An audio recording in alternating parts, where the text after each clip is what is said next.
Timmy, Playgroup's next planned campaign is Curse of Strahd. Morbius meme starts becoming popular. How do I escape this hell? Hey everybody, S Diamond Raymond here. What? No, the S does not stand for Skymon. What the hell is that? It stands for Senpai. Anyway, how are you guys doing? Welcome to another DnDGreentext. Hope you're having a wonderful day today. Before jumping into this video, I just want to quickly kindly ask you, if you're not yet subscribed to the channel, to consider doing so now. It only takes a moment, you can do it later, and I appreciate it so much if you do, so thanks so much for that. And yeah, with that being said, I hope you enjoyed the video. I had OpenAI generate a D&D green text. Write a 4chan green text. Be me. Be playing Dungeons and Dragons. Forever DM. Never get to play. All the other players are making fun of my beard. They say it's because I'm old. I'm only 30. They won't let me play. They say I'm too inexperienced even though I've been DMing for 5 years. They won't let me play. So I go on 4chan. I find the D&D thread and I post, looking for players. No one responds and everyone makes fun of my beard again. Oh Jesus Christ, this is so good. It almost sounds like a real green text, D&D green text. Actually, there was another one that I've read like 2 days ago. It wasn't a D&D green text, but it was a green text written by OpenAI. It was freaking hilarious. Let me find it actually. Okay, here we go. Write me a 4chan green text. Be me, Bottomless pit supervisor. In charge of making sure the bottomless pit is, in fact, bottomless. Occasionally have to go down there and check if the bottomless pit is still bottomless. One day, I go down there and the bottomless pit is no longer bottomless. The bottom of the bottomless pit is now just a regular pit. Distressed at JPEG. Ask my boss what to do. He says, just make it bottomless again. I say, how? He says, I don't know, you're the supervisor. Rage.jpg and quit my job.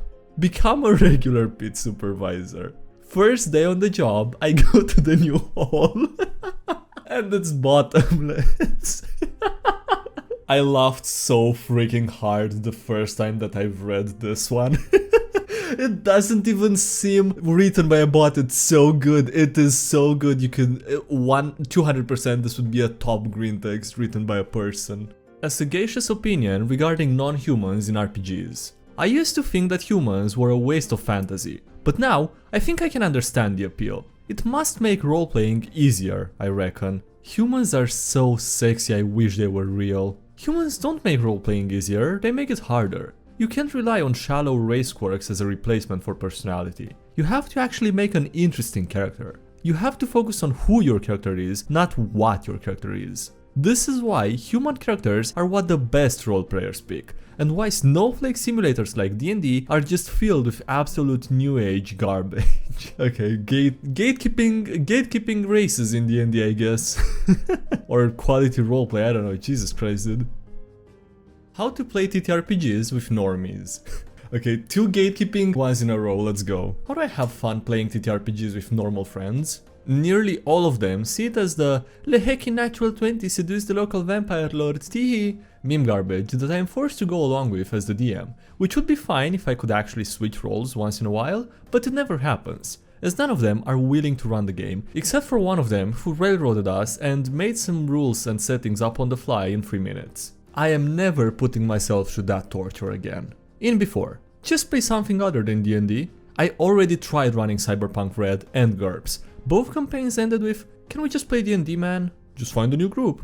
While typing the post, I realized that I straight up hate the social aspect of TTRPGs. The very fact that my enjoyment is proportionate to the quality of people that I play with disgusts me to no end. Just don't play TTRPGs then. While I do despise socializing, I love the freedom that TTRPGs give me. The rare moments of everything clicking give me a dopamine rush that I won't be able to experience in any video game or book. You sound like a Perhaps you are the problem. Perhaps yes. Please help me fixing myself. Okay, now this one has to be fake. There is no one on 4chan that is willing to accept that they are the problem and also willing to accept help. Like, I think it's more likely that this is another one of those OpenAI generated green texts, to be honest. Bad time to play Curse of Strahd. Crying emoji. Be me. Playgroup's next planned campaign is Curse of Strahd. Morbius meme starts becoming popular. How do I escape this hell? What do you mean hell? What do you mean escape it? You haven't morbed, have you? Come on. Jesus Christ. I've morbed like 25 times already. It is the best meme of the best movie of the century. Jesus Christ, if you haven't seen it, you're really missing out on the morbs. One of my favorite characters yet. Be me making a character. Wanna try to make a character that goes against as many class stereotypes as possible. Make a bardlock. Orphan, of course, and the Yuan-Tai pureblood. He's part of a cult that worships a god of fear. Also, he's a bard. Bard. First, make him actually have the parents that adopted him love him dearly.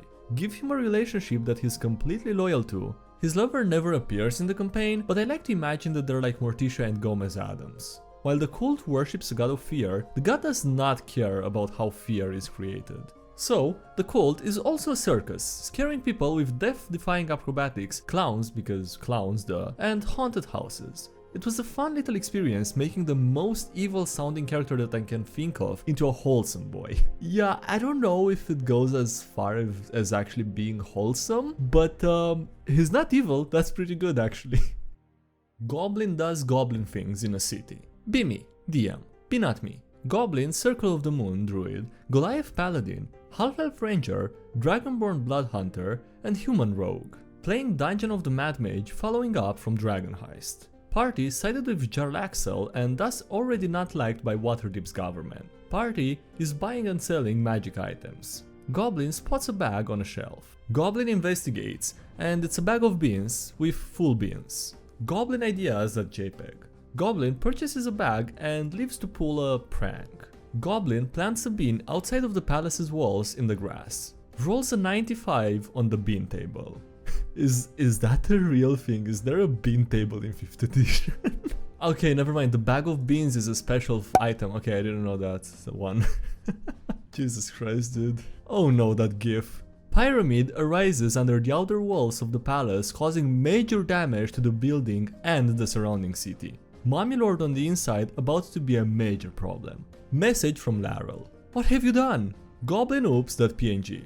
Goblin is about to be arrested and faces a massive fine for repairs along with jail time. And just as a side note, so for 95 on the bean table, a pyramid with a 60-foot square base bursts upward. Inside is a sarcophagus containing a Mummy Lord, see the monster manual for statistics, and the pyramid is treated as the Mummy Lord's lair, and the sarcophagus contains treasure of the DM's choice. Why I'm the Forever DM? Be me, Forever DM. DM several games over the course of 3 years, often for newbies. Some of the newbie players start running games and offer to let me play. Eventually, start to notice some problems with my playstyle. I realize that I narrate a lot of my action and thought process in heavy detail. I realize that I'm the one who steers the rest of the party back on task. I realize that all my characters are basically NPCs, one-dimensional at face value, with backstories and motivations that other players have to invest time into to make them more complex. Realize that I spend a decent part of every session reminding the DM about rules, initiative, and details of their world. Realize that I'm literally just being a DM without actually running the game. Realize that I got into D&D by DMing and never developed good playing habits. Realize that I've done this in 2 different long-term campaigns, both of which ended prematurely. F it, I guess I'm better off being the Forever DM. I'm still working on being a better player via one-shots that my players run, but for now, I'm content running games for my friends. Have any of you Forever DMs had similar experiences? Bart makes God apologize. Also, before reading this, thank you so much. This is another post that references my name. I love seeing that so much. So Omen224, whoever you are, thank you. I appreciate you. Be me, Homebrew DM.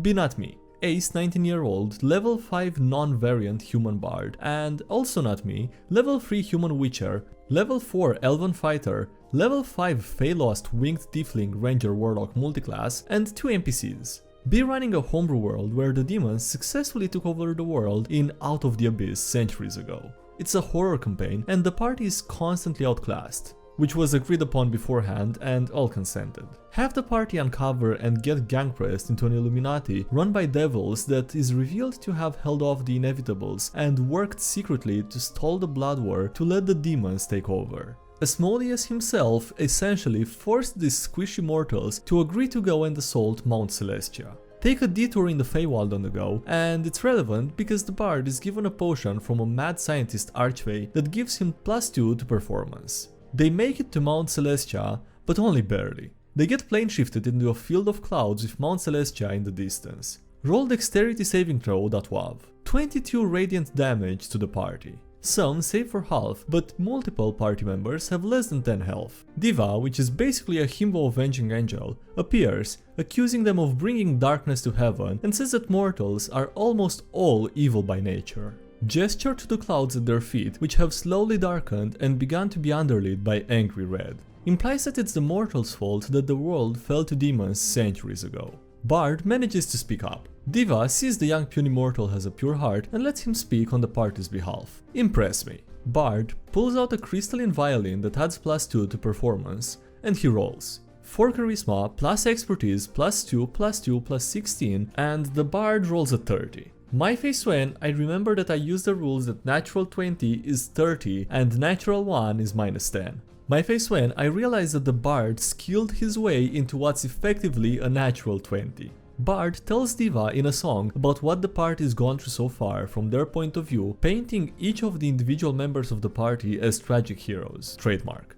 Diva listens and is visibly moved, but reluctantly readies to slaughter them all because they are bringing hell itself to heaven's door. Magically silences all the party except for the bard and asks for his final words. Bard uses the inspiration gained from the previous roll to roll performance again with advantage to beg in song not to die, but rather just be banished from heaven. My face when the bard rolls a natural 20 for a total, with house rules, of 44. Reluctantly describe how Diva is moved to tears and summons 10 more angels to witness. Describe as the entire choir of angels silently weep.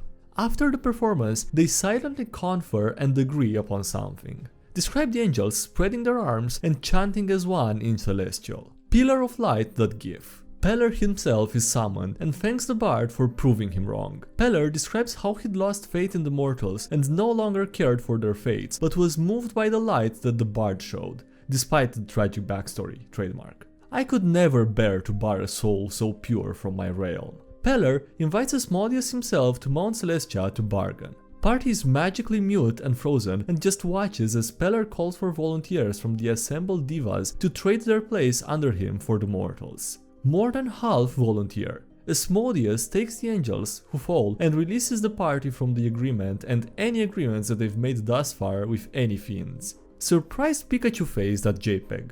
Devil lives. Peller turns to the party and blesses them each individually by name and returns them to the material plane.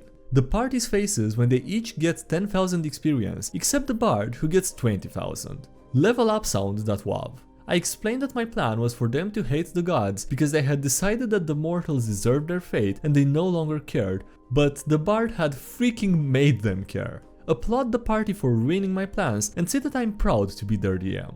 Apologize for not having anything else prepared and that I will have to postpone the next session and end the current session there. They don't mind. My face when they say that I'm a good DM and I cry a little. TLDR, Bard plays with enough skill and sheer dice favor that he opens the entire twist reveal and makes God apologize for not caring enough. Oh Jesus Christ, this was fantastic to read. Alright, on that really cool note actually, we're gonna end the video here, so thank you so much for watching, I hope you enjoyed. Don't forget to leave a like if you did and subscribe for more if you haven't already. Only takes a moment, you can undo it later if you want. Also, thank you so much to everyone supporting the channel on Patreon, I appreciate it a lot, so thanks so much for that. Links below if you wanna check those out, as well as links to the social media, Discord server, everything else. And yeah, that's it, thanks again for watching, I'll see you next time, have a great day, bye.